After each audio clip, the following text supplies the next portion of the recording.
కర్నూలు జిల్లాలో జరిగినటువంటి ఘోర రోడ్డు ప్రమాదంలో నెల్లూరు జిల్లాకు చెందిన నలుగురు మృతి చెందారు. ఈ నేపథ్యంలో వింజమూరు మండలం గొల్లవారిపల్లిలో విషాద ఛాయలు అలుముకున్నాయి. ఇక ఇదే అంశానికి సంబంధించి మరింత సమాచారం మా ప్రతినిధి శ్రీనివాస్ రెడ్డి అందిస్తారు. శ్రీనివాస్ రెడ్డి చెప్పండి, అక్కడ ప్రస్తుతం పరిస్థితి ఏ విధంగా ఉంది? విషాద ఛాయలు అలుముకున్నటువంటి నేపథ్యం కనిపిస్తుంది.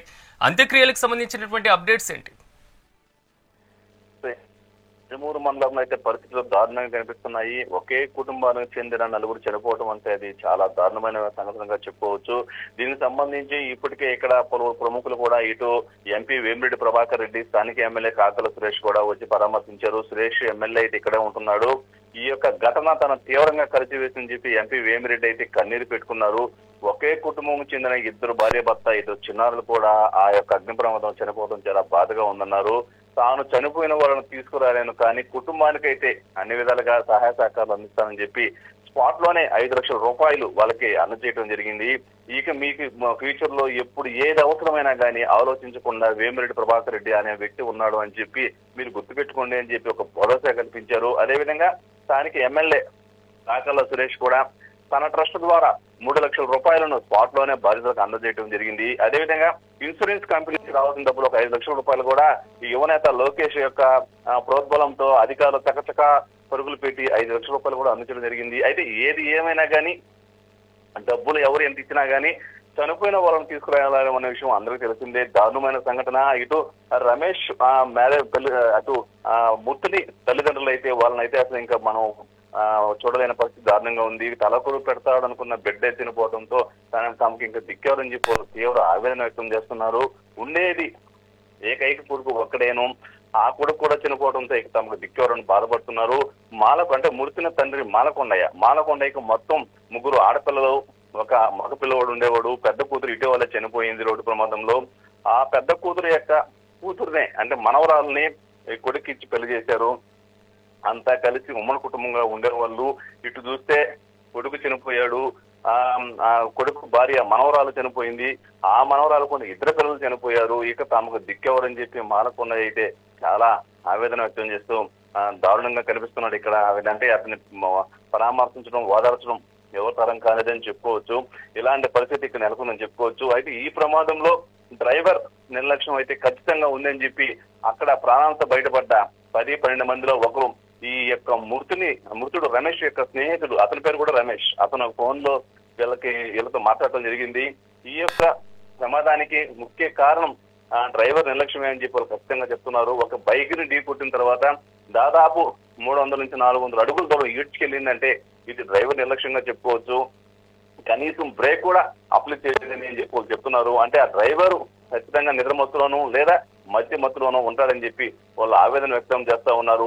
దానికి తోడు ఈ యొక్క మృతుడు చనిపోయిన రమేష్ యొక్క ఫ్రెండ్ ఈ రమేష్ చెబుతూ ఈ బస్సు ప్రమాదం జరిగినప్పుడు తామంతా ఈ యొక్క ఎమర్జెన్సీ అద్దాలు పగలగొట్టు బైక్ దూకేసామని, బయటకు వచ్చేసామని, అప్పుడు ఈ యొక్క చనిపోయిన రమేష్ కావచ్చు, ఆయన భార్య అనుష కావచ్చు, వీళ్ళిద్దరు కూడా బయటపడే అవకాశాలు ఉన్నాయని, కానీ వాళ్ళిద్దరూ ఆ యొక్క వాళ్ళ పిల్లలు ఎక్కడున్నారని చెప్పి వెతుక్కుంటూ ఉండిపోయేసరికి ఈ యొక్క అగ్ని ప్రమాదం, ఈ యొక్క అగ్ని పోలలు స్పీడ్ గా లోపలికి వచ్చాయని, అందుకే వాళ్ళు చనిపోయారని చెప్పి చెప్తున్నారు. ఖచ్చితంగా ఈ ప్రమాదంలో చనిపోయిన రమేష్ కావచ్చు, ఆయన భార్య కావచ్చు, ప్రాణాలతో బయటపడే అవకాశం 100% ఉన్నదని, అంటే అద్దాలు పాల్గొట్టినప్పుడు వాళ్ళు దూకాలని, కానీ వాళ్ళు దూకకుండా తమ పిల్లలు ఎక్కడున్నారా అని చెప్పి వారిద్దరూ సీట్ల కింద సీట్ల పైన వెతుక్కుంటూ ఉన్నారని, ఈ లోపు ఆ యొక్క మంటలు అతి వేగంగా వ్యాపించడంతో వీళ్ళిద్దరు కూడా అగ్నికి ఆహుతయ్యారని చెప్పి చనిపోయిన రమేష్ యొక్క స్నేహితుడు, అతని పేరు రమేష్, అతను ఫోన్ లో వాళ్ళతో చెప్పడం జరిగింది. వీళ్ళు బతికే ఛాన్సులు ఉన్నాయి కానీ పిల్లల కోసం వీళ్ళు ప్రాణాలు త్యాగం చేశారని చెప్పి వాళ్ళు చెప్పారు. ఏదేమైనా ఈ సంఘటన చూస్తే చాలా దారుణమైన సంఘటనగా చెప్పుకోవచ్చు. ఇటు అధికారుల నిర్లక్ష్యం కూడా ఉందని చెప్పుకోవచ్చు. ఆ బస్సుపై దాదాపు 25 చలానాలు ఉంటే ఇంతవరకు ఇటువంటి కేసు నమోదు చేయలేదంటే ఇటు రవాణా శాఖ అధికారుల నిర్లక్ష్యం 100% కనిపిస్తా ఉంది. ఆ ఓనర్ పై, కావేరీ ట్రావెల్స్ ఓనర్ పై ఎందుకు చర్యలు తీసుకోవాలంటున్నారు? ఒకటికి ఒక దాదాపు 2-3 చలానాలుగా ఉంటే సామాన్యునైతే పోలీసులు అంటే ఆర్టీఓ అధికారులు వివిధ రకాలుగా ఇబ్బంది పెట్టేవారని, ఏకంగా బస్సులు కానీ, బైకులు కానీ, ఆటోలు కానీ, కార్లు కానీ సీజ్ చేస్తారని, కానీ 25 చలానాలు ఉంటే ఆ ట్రావెల్ బస్సును ఎందుకు అధికారులు సీజ్ చేయలేదు అంటే మామూలు మత్తులు ఏమైనా ఉన్నారా అని చెప్పి కూడా ఈ యొక్క ఉదయగిరి నియోజకవర్గంలో వింజమూరు ప్రజలు ఆగ్రహం వ్యక్తం చేస్తున్నారు. 25 చలానాలు అంటే చాలా చిన్న విషయం కాదని, ఎందుకు ఆర్టీఓ అధికారులు చర్యలు తీసుకుంటాం. దానికి తోటి ఇది పండగ సీజన్, దీపావళి ఎంతో ముఖ్యమైన పండుగ దీపావళి కాబట్టి ఎక్కడెక్కడి నుంచో ప్రజలు వందల్లో వేలలో వస్తుంటారు కాబట్టి బస్సులు కూడా హెవీ లోడ్ తేలుతుంటాయి. సీటింగ్ కెపాసిటీ 42 మంది సీటింగ్ కెపాసిటీ అయితే అందులో ఇంకొక 10 మంది దాకా నిలబెట్టుకొని అంటే అధిక డబ్బులు కక్కుర్తి పడి యొక్క ట్రావెల్స్ యాజమాన్యం ఇటు ట్రావెల్ చేస్తుందని చెప్పి దానివల్ల కూడా ఈ తొక్కిసలాట జరుగుతుందని చెప్తున్నారు. ఏది ఏమైనా కానీ ఈ యొక్క ప్రమాదం పట్ల నెల్లూరు జిల్లా ఒక్కసారిగా దిగ్భ్రాంతి వ్యక్తం చేస్తుందని చెప్పుకోవచ్చు. ఇటు మంత్రి నారాయణ కావచ్చు, అదేవిధంగా ఇంకో మంత్రి రామనారాయణ రెడ్డి, మాజీ మంత్రి కాకాని గోవర్ధన్ రెడ్డి, ఎమ్మెల్సీ చంద్రశేఖర్ రెడ్డి, వీళ్ళందరూ కూడా నేనంతా తీవ్ర ఆవేదన వ్యక్తం చేశారు. వాళ్ళ కుటుంబానికి ఆ దేవుడు ధైర్యం ఇవ్వాలని చెప్పి కోరారు. అదేవిధంగా ప్రభుత్వం కూడా స్పందించి వాళ్ళకి ఎక్స్గ్రేషియా ప్రకటించాలని చెప్తున్నారు. ఇంతవరకు కూడా ఎక్స్గ్రేషియా ప్రకటించకపోవడంపై కూడా అధికారులు అంటే వీళ్ళు మాజీ మంత్రి కాకాని ఆగ్రహం వ్యక్తం చేశారు. ప్రమాదం జరిగి దాదాపు 24 గంటలు గడుస్తున్నా ప్రభుత్వం తరఫున ఇంకా ఎక్స్గ్రేషియా ఎందుకు అందలేదని చెప్పి ప్రశ్నిస్తున్నారు. ఈ యొక్క బాధ్యతలు అంటే ఇంకా మాలకొండకి ముత్తుని తండ్రి మాలకొండకి 3 కుమార్తెలు, 1 కొడుకు. పెద్ద కుమార్తె ఇటీవల రోడ్డు ప్రమాదంలో చనిపోయింది. ఇప్పుడు కొడుకు కూడా చనిపోయాడు కాబట్టి ఇక మిగిలింది 2 కూతుర్లే.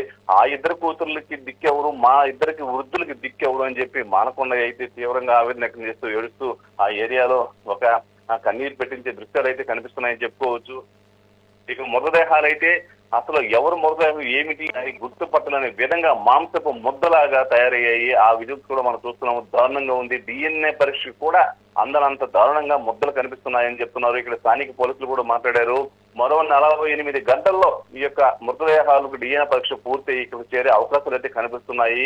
అసలు DNA పరీక్ష చేయడానికి కూడా వీలైన విధంగా ఇలా ఒక కత్తిలాగా, ఒక కర్రలాగా, ఒక మసిలాగా, మాంసపు ముద్దలాగా దారుణంగా వాళ్ళు మాడి మసిపోయారు కాబట్టి కూడా అసలు ఏం అర్థం కాని పరిస్థితి ఉంది.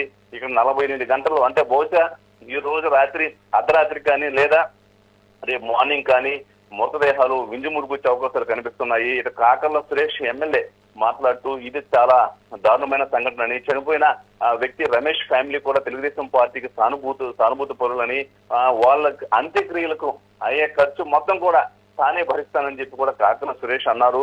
తన సొంత డబ్బులు 3 లక్షల రూపాయలు కూడా మృతుని తండ్రి మాలకొండకి అందజేయడం జరిగింది. ఎంపీ వేమిరెడ్డి ప్రభాకర్ రెడ్డి కూడా తీవ్ర ఆవేదన వ్యక్తం చేశారు. తన మనసు చాలా బాధగా ఉందని, ఈ దృశ్యం నేను చూడలేకపోతున్నానని అని చెప్పి ఆవేదన వ్యక్తం చేశారు. తన ట్రస్ట్ ద్వారా 5 లక్షల రూపాయలను మృతుని తండ్రి మాలకొండకి అందజేశారు. ఇంకా ఫ్యూచర్ లో ఏ అవసరం వచ్చినా గానీ నేను 100 విధాలుగా మీకు సహాయ సహకారాలు అందిస్తానని చెప్పి వాళ్ళకు ప్రామిస్ కూడా చేశారు. Right Srinivas Reddy, thank you.